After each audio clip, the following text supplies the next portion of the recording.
How to Be Helpful. Read to you by Tia Abigail. How to Be Helpful. Read to you by Tia Abigail.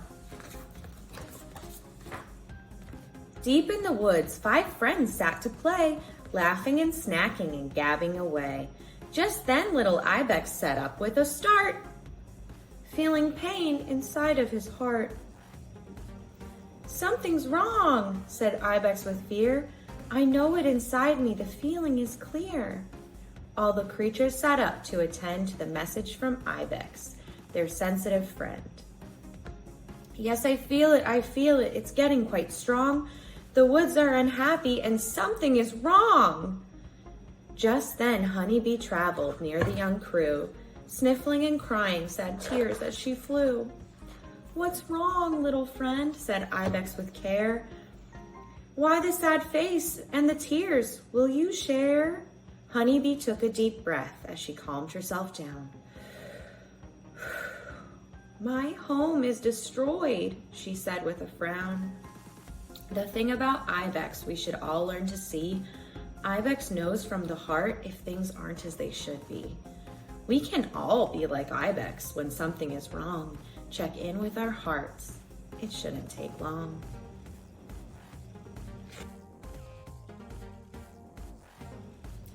"Oh no!" Yeti cried without missing a beat. "We must fix your home!"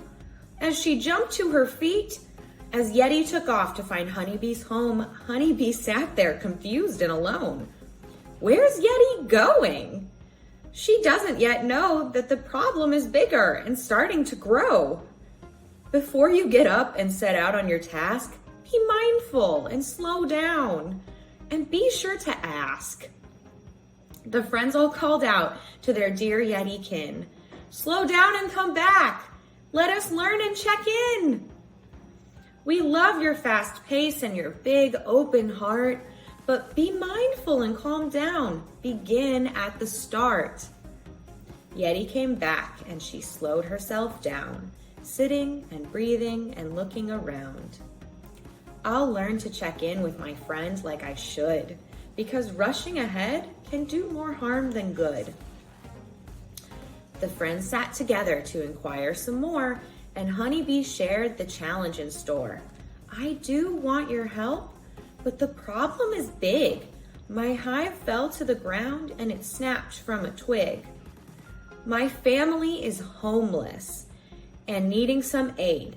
It's not just our branch where the problem's been made. The whole forest is sick and grows weaker day by day." Honey Bear listened.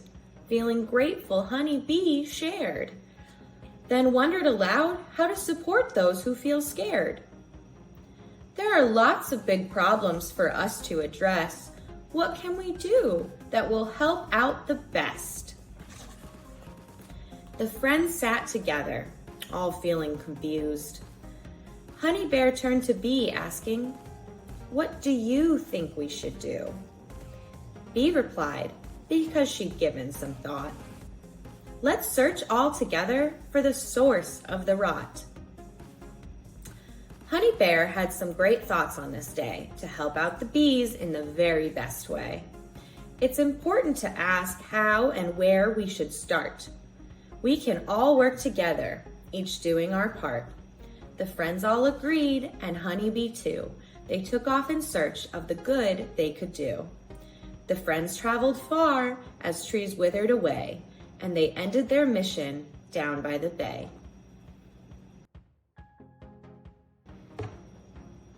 They stood at the edge, feeling shock and surprise. The gray and brown water brought tears to their eyes.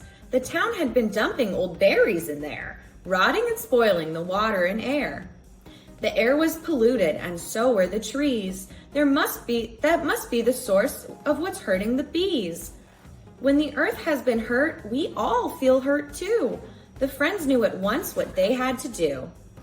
They started right up with a well thought out plan, knowing they must fix both water and land. "We must clean the forest, the water and kelp. We'll go into town and ask others for help. They requested permission to help their dear friends and told the town leaders the pollution must end. We must stop this dumping of berries, of course. This problem will end if it's stopped at the source. They all worked together to clean up the space, cleaning and running all over the place. Out of the water to pick berries up at the shore, back to the forest, fixing twigs, branches, and more. Feeling tired, exhausted, they started to slow. But knowing the importance, they continued to go. With each scoop of berries and sweep of the floor, they pushed through the pain and began feeling sore.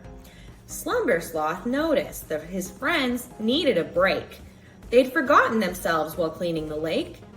He knew the importance of finding some time to take care of yourself and be at your prime. He called to his friend, "It's time for a sit.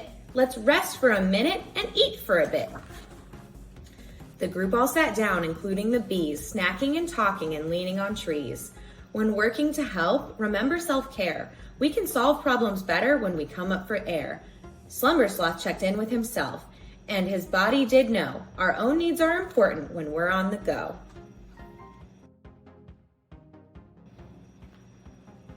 After the break, the friends cleaned up some more. They felt proud of themselves as they sat on the shore. They'd all worked together to help out the bees, who'd rebuilt their homes in much cleaner trees. The bees felt grateful for the help they'd received, thanking their friends for all they achieved. Otter began to reflect on the day, realizing the importance of helping in a respectful way. They stood alongside their friends, the honeybees, helping to make a plan to fix up the trees. They got permission to help, and others joined too, all working together, a big caring crew. They stood with the bees in their big time of need. They listened, worked hard, and completed the deed. They didn't ask to be heroes or get lots of praise. They helped heal the earth in the kindest of ways. Now the honeybees had a safe place to live, and the friends realized they had so much to give. Together we all live and breathe the same air, and taking care of our earth shows that we all care. "It feels good to be helpers," Otter said from the shade, "but what feels even better is the friends that we've made." The bees buzzed around, and all friends agreed. They had learned about helping and caring indeed. The lesson was clear what they learned on this day. They said it out loud to remember the way. When I feel something is wrong, I can ask where to start. Helping others in need, together, each doing our part. The end.